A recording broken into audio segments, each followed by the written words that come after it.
Magandang araw mga kaibigan. Pag-usapan natin ang mga tatakbong senador, yung mga bagong mukha, kagaya ni Atty. Vic Rodriguez. Yan, bagong mukha. It's just a matter of time. Pag-file na lang ang kulang. Okay.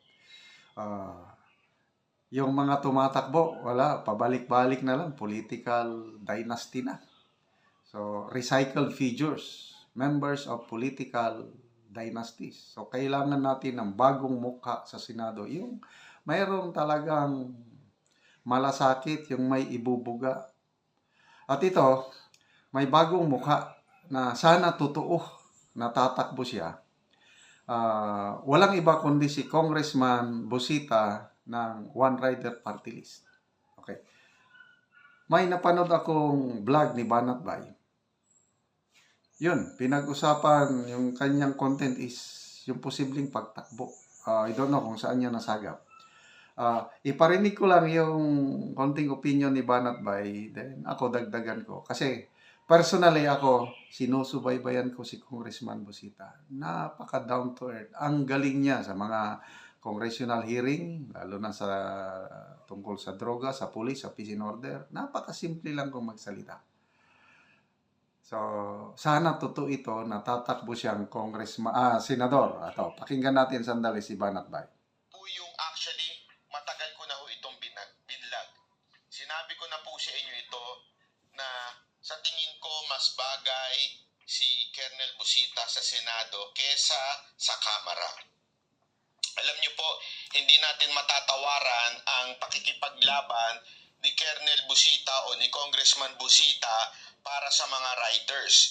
Ako po ay personal na pinanonood ko po yung kanyang mga video at tinitingnan ko at talaga namang maganda ang puso ng mama na ito. Nagka-problema lang po ako doon sa One Rider Party List. Bakit kanyo?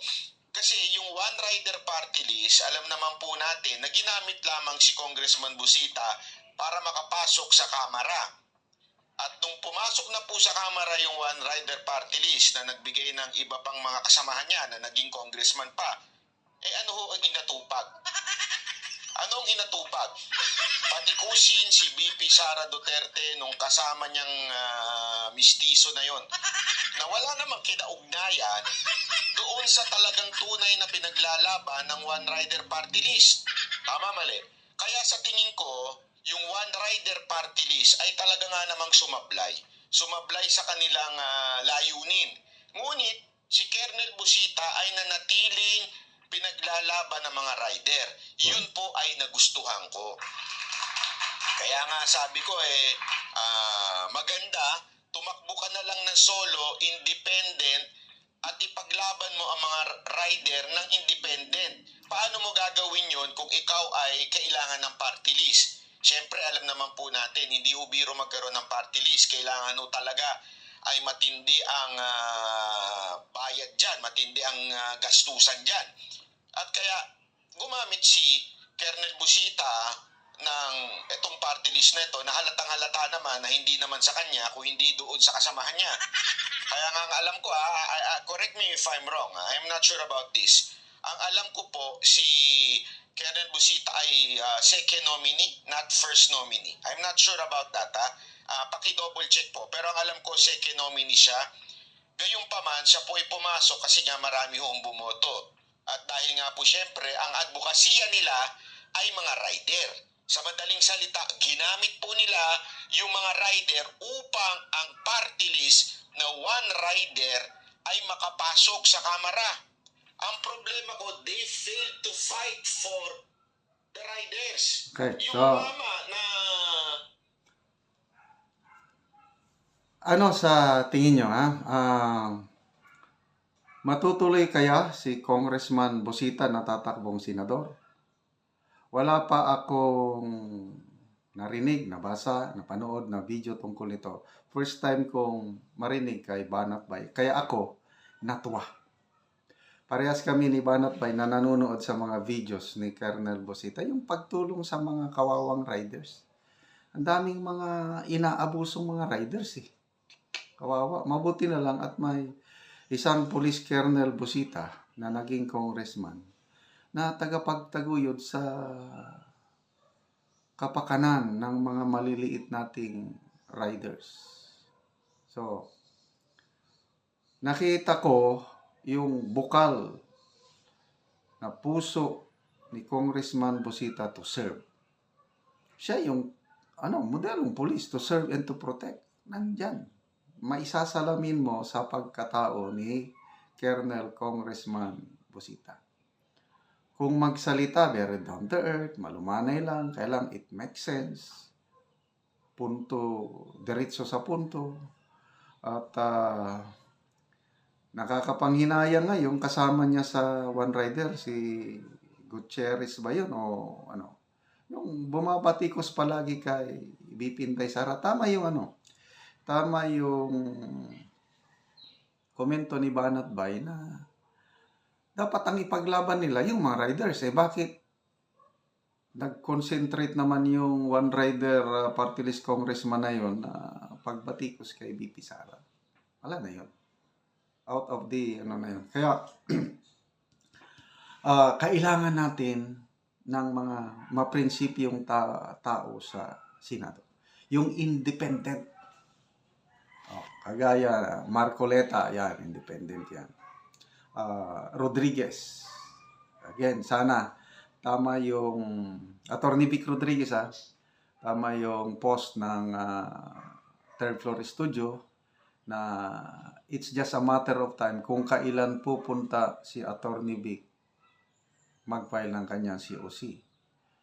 So, pangatlo na ito, si Congressman Busita, kung matuloy na tatakbo.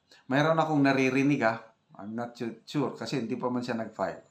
Si Colonel Ariel Querubin, yung living hero.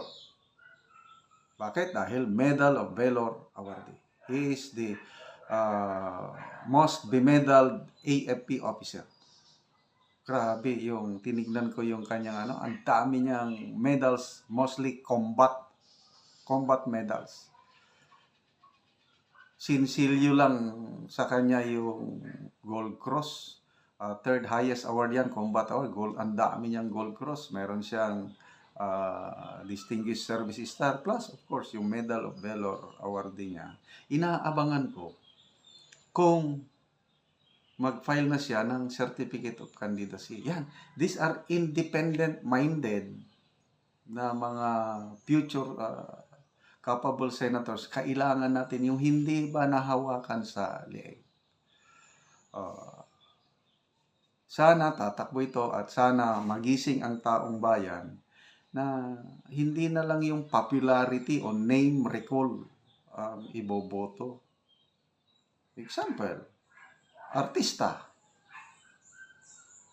17 years na siya na senador.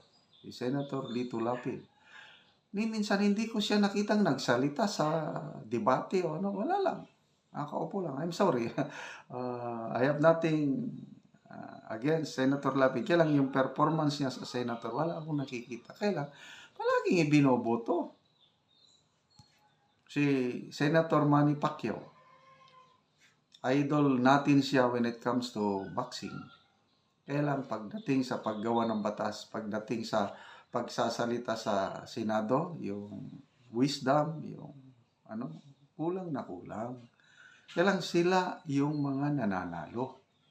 So kailangan natin itong mga kagaya ni na Congressman Marcoleta, Attorney Vic Rodriguez, ito katulad ni na Congressman Busita, kung matuloy sina Colonel Ariel Querubin, I don't know kung sino pa ba yung isa pa ang binabantayan ko, si Mayor Benji Magalong.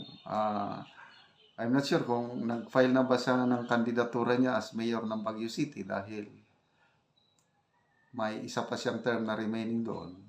Kaya lang, itong mga katulad ni Mayor Magalong, ang mga nababagay sa Senado. Para naman, yung mga recycled figures, paulit-ulit na lang, wag na.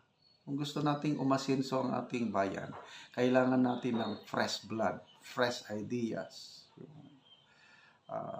Napaka paurong na po ang pag-asenso ng Pilipinas. Isa tayo sa pinakapobreng bansa sa Asia dahil sa mga pinipili nating political leader. So, good luck Congressman Busita. Sana matuloy kang tumakbo sa Senado at hindi lang one rider ang susuporta sa iyo, I tell you. Kasi aabot kong millions ang views sa mga vlog ni Congressman Busita. Ibig sabihin, maraming sumusunod sa kanya.